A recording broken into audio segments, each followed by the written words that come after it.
Todo cambió el 31 de octubre de 1517. Por eso el mundo entero celebra los 500 años de la Reforma Protestante. ¿Por qué la Iglesia Católica Romana del siglo XVI necesitaba una reforma? ¿Contra qué se protestaba? Para responder a estas preguntas necesitamos volver a los inicios de la Iglesia cristiana. Durante sus 3 primeros siglos de existencia, la Iglesia cristiana creció en los márgenes de la sociedad romana. El cristianismo no era una religión lícita para el Imperio Romano, y cada tanto los cristianos sufrieron persecuciones de distinta duración e intensidad. No era fácil ser creyente en aquellos días. Las personas que se sumaban a la Iglesia tenían una verdadera experiencia de fe y un compromiso firme con el Señor. Pero la situación dio un giro drástico cuando en el 313 el emperador romano Constantino legaliza la fe cristiana y le concede muchos beneficios. Lo que para la Iglesia de aquel tiempo pareció ser la mejor de las noticias, pronto tendría consecuencias inesperadas. Los emperadores cada vez tuvieron más influencia en la Iglesia y muchas personas comenzaron a unirse a ella solo para disfrutar de los beneficios terrenales que el imperio ahora concedía a los cristianos. Esto se acentuó cuando en el 380 el cristianismo se transforma en la única religión imperial legítima. Dicho de otro modo, a partir de fines del siglo IV, todas las personas nacidas bajo el Imperio Romano eran consideradas cristianas, sin importar si tenían una real experiencia de fe en Jesús o no. Obviamente, este cambio afectó enormemente la Iglesia, especialmente en cuanto a su pureza. Tristemente, las ambiciones desmedidas, el abuso de poder, la corrupción y toda clase de inmoralidad se fueron haciendo cada vez más comunes en su seno.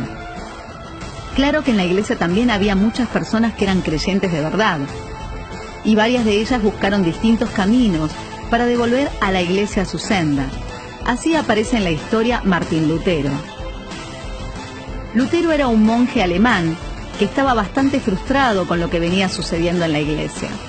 Pero no fue hasta 1517 que para Lutero la gota rebalsó el vaso. El Papa León X, Giovanni di Lorenzo de Medici, se había propuesto remodelar la Basílica de San Pedro en Roma. Su majestuoso proyecto era carísimo y pronto necesitó más dinero.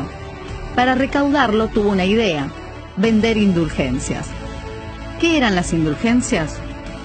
Era un papel que, a cambio de una significativa donación de dinero, garantizaba a su poseedor o a alguien de su familia, vivo o ya fallecido, una estadía más corta en el purgatorio.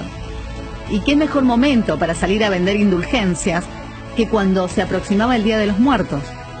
Fue así que a fines de octubre los vendedores de indulgencias llegaron a Wittenberg, una localidad alemana donde Lutero vivía y trabajaba como profesor de teología. La indignación de Lutero fue tal que desafió a los representantes de la Iglesia a un debate. Los puntos a debatir eran 95.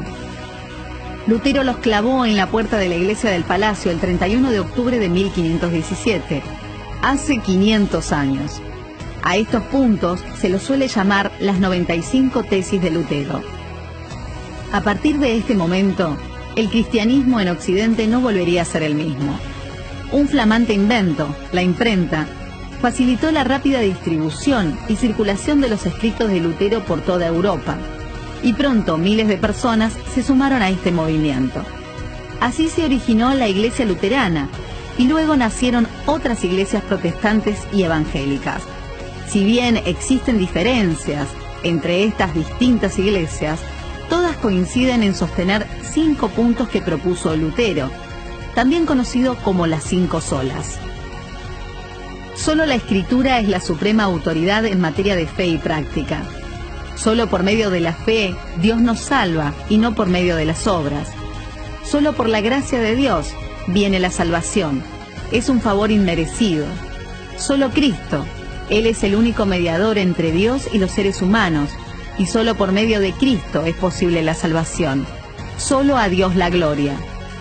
Al cumplirse los 500 años de la Reforma Protestante, las iglesias evangélicas recordamos a los que nos precedieron, honramos su memoria, pero damos la gloria solo a Dios.